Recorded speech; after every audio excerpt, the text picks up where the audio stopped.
Welcome to Tales, Tunes, and Tomfoolery starring Jerry Springer, along with Gene Galvin and me. I'm Megan Hills. We're recorded live in front of a brilliant studio audience at the Folk School Coffee Parlor in Ludlow, Kentucky. My daddy And here he is, ladies and gentlemen, the one and only Mr. Jerry Springer. Thank you!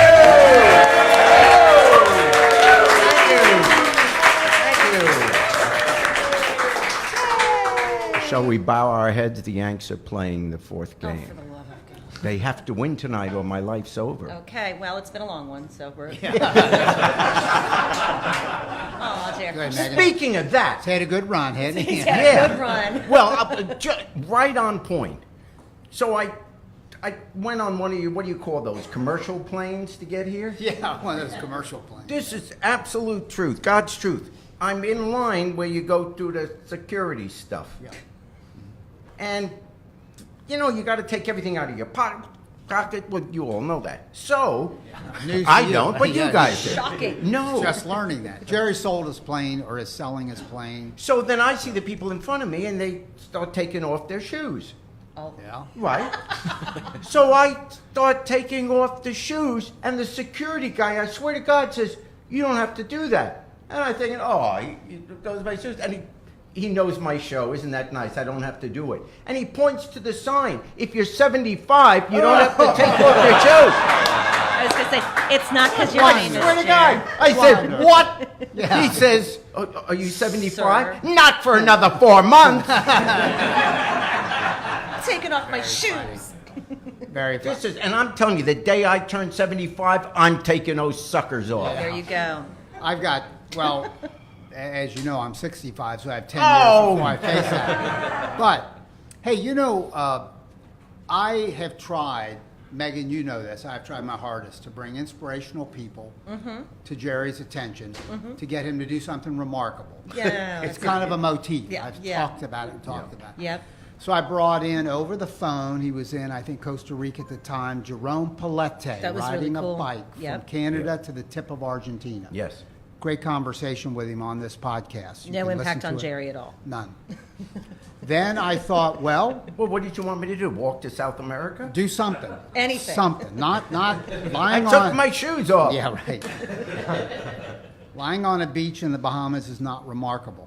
So then I brought in a second example, and that was Harvey Lewis. We talked to him literally. He has a cell phone in his hand running on the Appalachian Trail.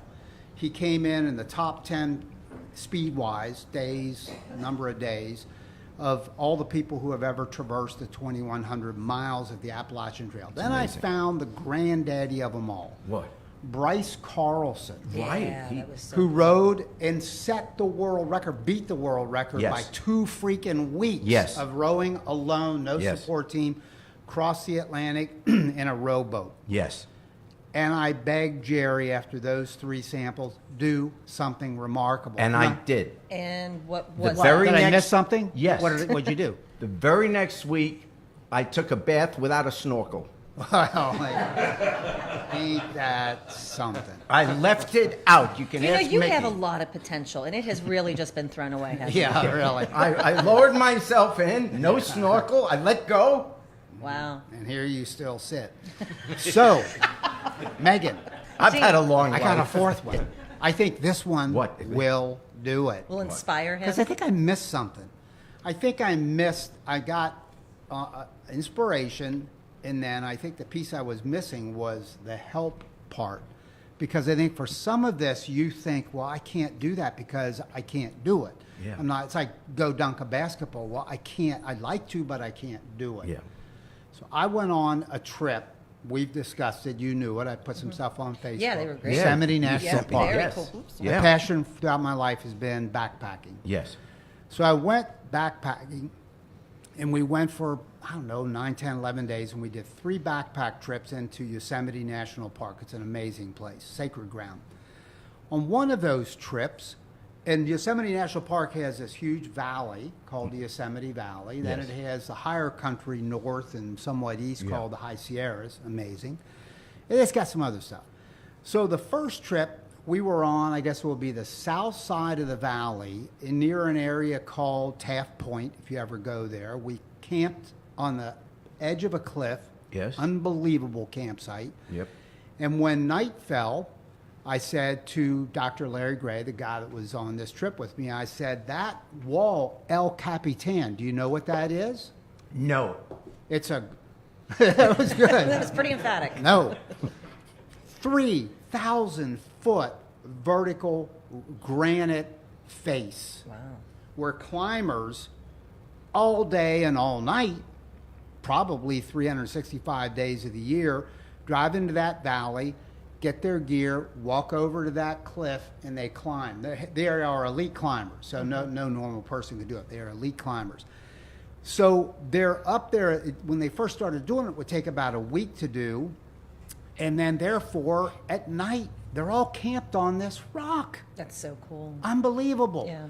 And up there, because we talked to some climbers who would point and they would say, look, you can see some ledges up there, and I carry a monocular, a little lightweight thing, 1/2 of a binocular. And you could see these rock faces, and they were big enough to walk around on, and a bunch of people would camp at night on those rock faces, but others carry... I walk in my sleep. I'm not doing that. Telling you. Some people carry these things called portaledges, and they have a equipment bag on a rope as they're climbing, and they're all anchored in typically, not all, but they're typically anchored in with pitons and all this crap. I'm not a climber, but I've heard about this. Jam it into these crevasses, they lock in and then rope off, and they're protected. At night, they put these ledges that they open up, unfold, have like a trampoline thing, and then they sit and lie down on those, and they can put a tent over I've it. seen that on the internet. That's cool. Unbelievable. On the That's side really of a cool. On the mountain. side of it, it's Face. literally Yeah. vertical. So we looked and we saw them, all these lights pop out all over this rock face. It was really kind of very cool, almost a little emotional, like Jesus. And we were on solid ground on a cliff, and it was like right there, up and down. So a week later... How do I fit into this story? I'm wondering Check the it out. same thing. Check this out. I'll check it a out week on video, later, YouTube. A Yeah. week later, we did another backpack trip that came in from the other side of the valley behind the rock face. And it's like an 8-mile trail, and if you go from the trailhead, you'll end up at the top of El Cap. Yeah. So we camped some miles in, and we were camped out, and we could see the trail, and we heard this commotion that was unnatural. And I ran down to the trail, and I'm thinking about 12 people moving really fast, backpacks on. One person had on it was men and women. I think it was a guy on his back, a wilderness first responder stretcher. We're coming to you, Jerry. Had a stretcher on his with backpack straps. How soon can I do this? Behind that person was somebody carrying a tire, a little tire designed for the stretcher that had framing that attached to the middle of the stretcher. So if this was a stretcher, it would be for Facebook Live. The wheel would be right here. And then people gather around it like pallbearers, and they roll it. And with that soft, fat little tire, it goes over rocks and roots and whatever it may be in the uneven trail. So I said to these people, and they wouldn't stop. I said, "Who are you guys?" Joke. If this is a This long is a joke, joke. No. I'm going to Kill kill him it. too. No, this has a payoff for you, my friend. Oh, yeah. So I said, "Who are you guys?" And they said they wouldn't stop. And the first person said something in a language that I didn't understand. I should have, because it ended up being Italian. And somebody behind them said, they're an Italian team, and we are Yosemite National Park Mountain Rescue. We are in a support role helping them bring back from a successful climbing of the 3,000-foot wall. She did it over a period of days. Paraplegic woman from Italy. I saw that photo on Facebook. That's really And they were cool. bringing her back That's because so it cool. was amazing. raining off and on, Yeah. and they normally go down in a series of rappels Yeah. with ropes, and they don't do that on the face because there's people coming up, but they do it off the side, and there's a series of step downs and rappels. And they said because of the weather, we're bringing her back on a stretcher. So I said, we'll be back here. We were going to day hike around, About 6 hours later, we're going to be there when they come with her. Sure enough, 6 hours later, we hear some more commotion. We run down, and going down, they were all business, and they were booking. You can hike 2.5 miles an hour. They were probably going 4. They weren't running, but they were booking. It was at a clip, yeah. When they came back, they were all laughing, and they were some hikers in back, and they'd call for a switch out, and somebody would step in because you get tired, because they had a roller. And they stopped at this footbridge to cross this stream, and I said, "What's the deal?" And the English-speaking person said, "That's the head of the Italian team," pointed to a woman. This woman with a blue backpack is the head of the American team. So I went to both of them. I took out my wallet with Jerry Springer podcast business cards, and I gave one to each. The climber was prone in a red sleeping bag up to her neck, had like a ski hat on. And she just gave me this big grin, and cause she probably thought I was a journalist or something. And because I asked, "Can I video?" Gave me a thumbs up, so it's obviously her legs that were impaired.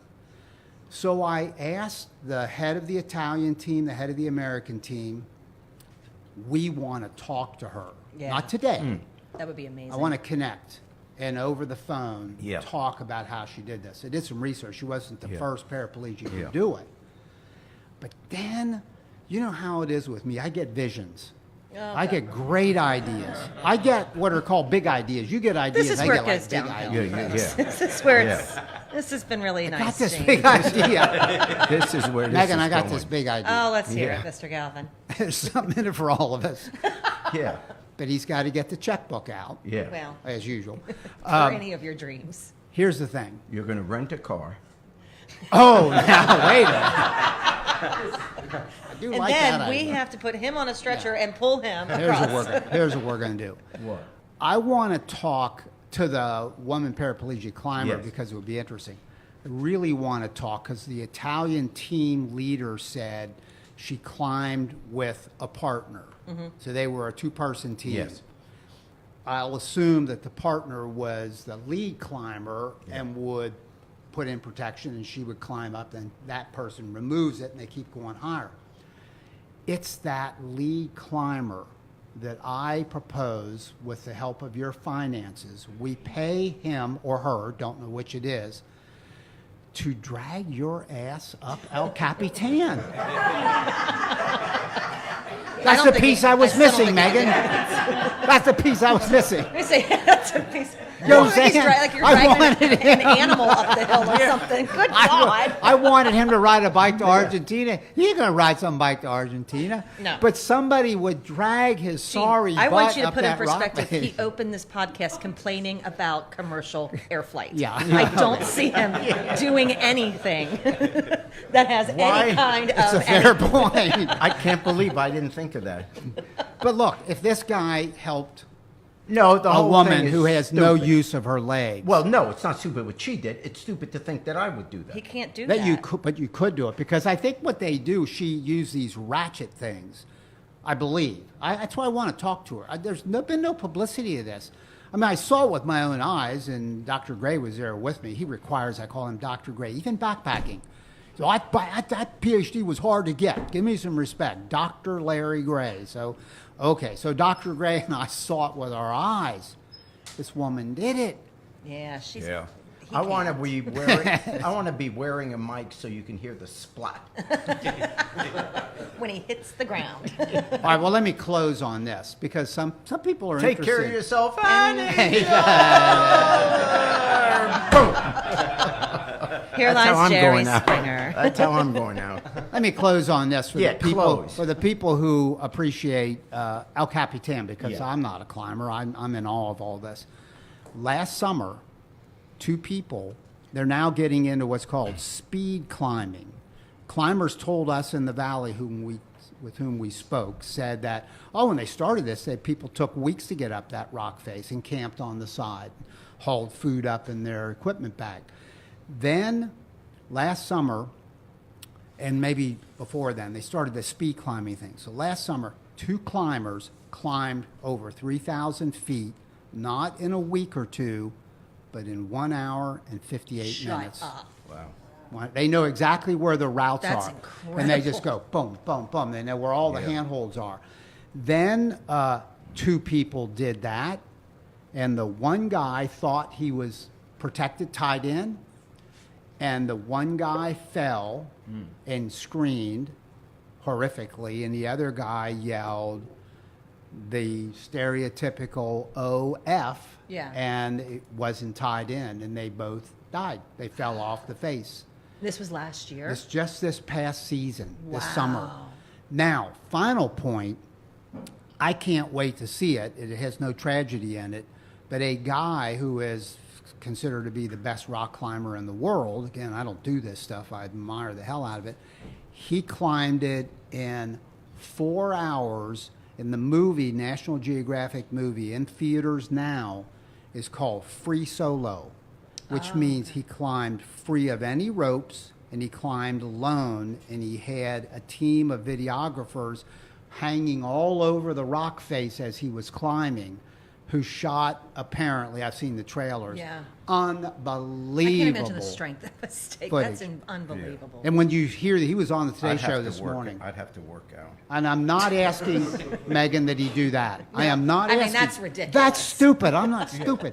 Well, Well, not for that.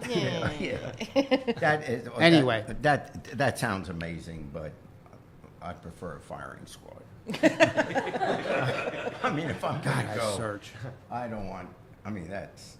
That is. But that's a certain kind, and we've seen it with the other people we've talked to that have done these amazing physical things. Is that it takes a certain kind of person to Yeah, it even does. think about doing it, And a to wanna do confidence it. and a skill. I mean, you can obviously name all the become- presidents in order. So Yeah, there you go. I'll do Yeah. that, and I won't even be holding onto a rope when There I you do go. it. But what I do know, because my Except when I game get to is, Trump, I'll have it around my neck. you know how when you swing 2 bats before you bat Yes. in the Major League, sometimes Yes. 3. Yes. This is all a trick because no, you're not going to ride a bike to Argentina. You're not going to do this. You're not going to do that. But what you will do, because you'll say, well, hell, yes, I can at least do that, is you will ride for 1 week in a rental car. So here it is. around It's the Gene country, Galvin wear you down tactic. setting, Bonnie told me about this. setting the world record for the number of miles you can put on an unlimited rental. Yes, that is what he will do. Listening Eating to all this, meals at I think McDonald's. I'd rather climb a rock. And then to ride with his sorry ass for a Right, week for a in a week. car. Yeah. What are you laughing at? You're Choose going your too. poison. What are you laughing at, Megan? You're in the car. Get that Kia and the Kia just Yeah, go. we're getting that Kia Soul. Getting a Kia Soul. Let's go. Hey, Jerry. Yes. While we were not here, because we'll double up on the Tuesday night and do a couple recordings. So, in the meantime, Brett Kavanaugh became the 9th Justice of the United States Supreme Court. Oh, he got it? Yeah. What do you think of that? Ew. Well, obviously, I'm upset, disappointed, etc., as many people are. What I wanted to talk about with the reaction is that I'm thinking about all the discussions I've had in the last week or two about the whole hearings and then about the result. And it seems like whomever you talk to, and I'm not talking about professional politicians, just regular people, the discussion immediately becomes kind of personal. Mm-hmm.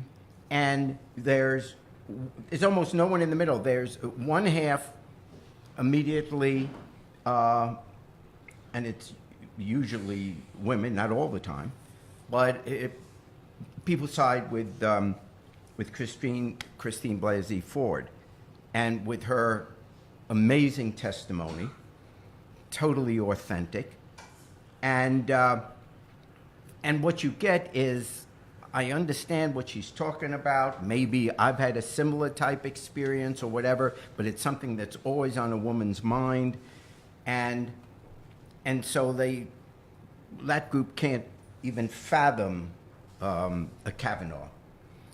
And then there's other people that say, well, I think she was very believable, but there was no supporting evidence, and look at what's happening to him. That what about if we have in this country that you can ruin a person's career and reputation and just basically destroy a life simply by the accusation. And so therefore, we don't know what happened, but I do feel sorry for him and his family and what they're going through. Imagine if he didn't do it. This person is now destroyed because someone came and said this happened. And so then I start thinking, and I said, well, obviously, whichever one of them is telling the truth, it's horrible what has happened to that person. If she's telling the truth, it's horrible. And if he's telling the truth, that it didn't happen, or she's mistaken in who she thinks did it, whatever, then it is horrible what happened to him, even though I don't want him on the court because of his views. So it does seem unfair in this case to whichever one of them is telling the truth. So the rest of us are left with basically a guess as to what happened, because obviously, we don't know either of these people really, and we weren't there. So we're left to make some decisions. So now, what if I were, and this would be a thing you can only dream about, and I know how badly you all want it, but what if I were a U.S. Senator? How would I have voted? And to be fair, I would have voted against him anyway. And I'd have to be honest with that. I don't care if he's never done anything wrong in his life. His decisions, personally, but his decisions, his writings, I think they're very cruel to minorities, to disadvantaged people. So I think he's horrible for the Supreme Court. And so just based on that, I would never vote for him, even if he was a Boy Scout his whole life. But that aside then, for the sake of discussion, I want to take his track record away. Let's say we had to make a decision here, and we wouldn't take into account what his right-wing views are and the danger that is to put that on the court. There is an issue which I think gets lost in this drama, which has turned into a circus, is that his very outrage, which was observed in his testimony when he came back the next day spitting and, just screaming and yelling at the senators in a sense, just being totally rude, and he lost it. He had a hissy fit, is what people would say if that was a woman. She was the most measured, in control. She should have been a judge. And he was just like ranting. And yet, what is lost in this is that I don't think there's any need to figure out even what happened. Because I think by what we observe and what his defense is, disqualifies him. You see, what his defense was, I didn't do it, and you're hurting my career. You're hurting my reputation. What have you done to my family? How could you all be doing this? And the reason this disqualifies him to be on the Supreme Court is because he should know this has nothing to do with him. We're talking about the highest court in the land. And in order for the court to have credibility, in order for people to have confidence in this highest of all institutions, we have to have a person where there is no cloud, even if he didn't bring the cloud. If he really cared about our justice system, if he really loved this country, he would put the appearance and integrity of the court ahead of his personal ambition. He's got to be able to step away and say, I really feel this has been very unfair, but America needs a court it can totally trust, where there's no cloud, there's no question, and therefore, I hope they find another conservative that doesn't have a cloud. That's the patriotic thing, the right thing to do.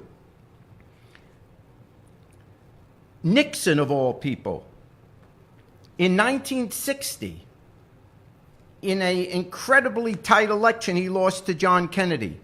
And there was a question the next day because it was so close, within 100,000 votes or so, whether the votes were fairly counted.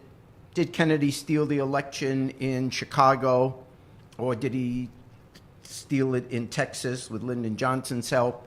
In other words, there was that question. And Nixon decided, as much as this guy wanted to be president of the United States, not to challenge it. Because even Nixon saw the country and the institutions came before his personal ambition. In the year 2000, Gore and Bush. Gore had more votes. And there was a question about 36 votes or 35 votes in Florida. And it went on, you remember, for weeks at a time, counting the Chads. At some point, Gore said, no more appeals. I take the decision of the court, and I give up my life's ambition to be president because it's more important that people have confidence in the presidency and we don't drag America through that. That is the appropriate response for people that seek the highest office in the land. That's what Kavanaugh doesn't understand. So the more he says how this is hurting him, even though on a human level it is totally understandable if he didn't do it, how it is hurting him, and how he thinks this is unfair, and how this kills his ambition to sit on the Supreme Court. He's got to put the country first, and the best thing he could have done is to withdraw his name.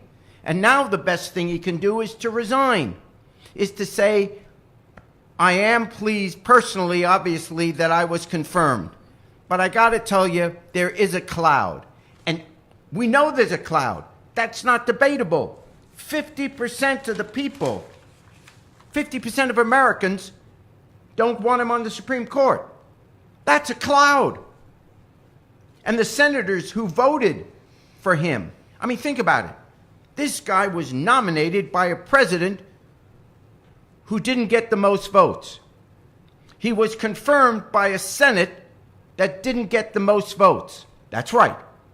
The 50 senators, where did I write this? The 50 senators who voted to confirm him in the last election got 143 million votes. If you count the votes that each of those 50 senators got in their last election, it came to 143 million. The senators that voted against Kavanaugh in the last election, they got 184 million, 41 million more votes, the senators who voted against him. So, wow, of course there's a cloud over this. A president we didn't vote for is confirmed by a Senate we didn't vote for. And there's this huge cloud of people who don't believe that he belongs there. He should resign. And I would even say there's probably a greater reason, unless we get some evidence from Mueller or whatever, there's probably a greater reason to impeach him than there is to impeach Trump. As crazy as Trump is, there are other ways to deal with it in another election. But Kavanaugh has 40 years ahead of him. So there is no election which gets rid of him. So maybe impeachment is the only thing. But he should do the honorable thing. He should step down. All right, thank you, Jerry. All right. Coming to the stage with us this evening is Mr. Harold Hensley. Welcome, sir. And that is one, for our viewers, for our listeners at home, you can't see him, but that is a heck of a beard. I like that beard. It costs a lot to maintain. Does it? Yeah. Well, tell us a little bit about yourself, sir. Are you Cincinnati native? Actually, I'm from Dayton, Ohio. Dayton, Ohio. Right south of Dayton, Ohio, in Germantown. Been playing in a string band up there for about 5 or 6 years, and called the Repeating Arms. And I just put out a solo record on September 28th. Called Midnight Savings Time. It's my first solo record ever, so it's pretty Nice. exciting. Yeah. Very, very cool. And what are you going to share with us this evening? Just This is a song off the record. It's called Building a Boat. Building And, a Boat. Yeah, it was kind of something that I wrote. Woke up on the wrong side of the bed, I guess, kind of like everyone does. And Like, if I could just build a boat to get out of here, that'd be a great idea. So, Excellent. all right. Good. This is Harold Hensley, ladies and gentlemen. And thanks for having me too, by the way. I really love the show. Yeah. Well, I'm building a boat to float away from here on a river of tears. It's been here for years. Now I look back, despite my fear. I'm building a boat and I'm leaving here. Well, I love my life. Once upon a time, I had it all, even warm sunshine. But the river turned, led me to this place. So I'm building a boat to make my escape. The good times have gone away from here, but I'll push on towards another year, towards brighter days, although they ain't clear. I'm building a boat and I'm leaving here. I'm building a boat to float away from here on a river of tears. It's been here for years, and now I look back, despite my fear. I'm building a boat and I'm leaving here. I'm building a boat and I'm leaving here.